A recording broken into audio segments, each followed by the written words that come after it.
The old farmhouse stood silent, a beacon of solitude nestled amidst sprawling fields. Here, I, Ethan Hayes, sought solace.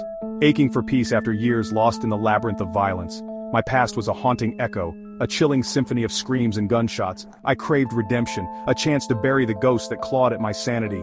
Each sunrise brought a flicker of hope, a promise of normalcy I desperately clung to. I tended the land, sweat washing away the grime of my former life.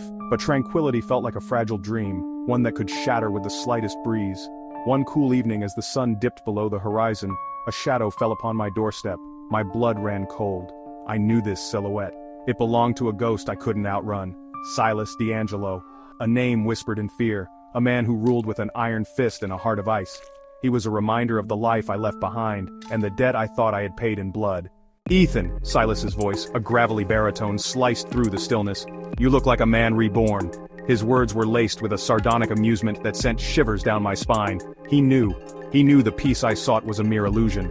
"Silas," I responded, my voice betraying no emotion, "what brings you to my humble abode?" He took a step closer, his presence suffocating.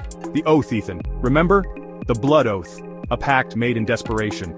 A life for a life. Years ago, Silas had saved me from certain death. In return, I swore an unbreakable vow, to answer his call, to do his bidding, no matter the cost. "You want to collect," I stated, the truth settling like a stone in my gut. Silas smiled, a chilling, predatory expression. "Angelo's only daughter is to be wed.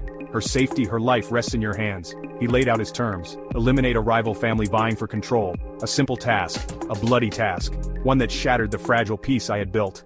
Refusal was not an option, not in Silas's world, but I couldn't bring myself to stain my hands with more blood. So I did the unthinkable. I walked away. Silas's reaction was swift and brutal. A bounty on my head, a hefty sum for anyone who could bring him my life.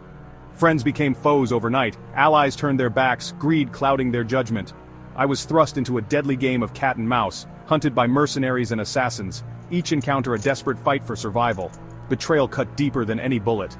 My closest confidant, Marco, a man who had shared bread and bullets with me, lured me into an ambush. "Forgive me, brother," he muttered, his eyes filled with a mixture of regret and avarice. But blood is thicker than water. Marco's betrayal was a harsh lesson. Trust was a luxury I could no longer afford. The Continental Hotel, a sanctuary for those who lived by the sword.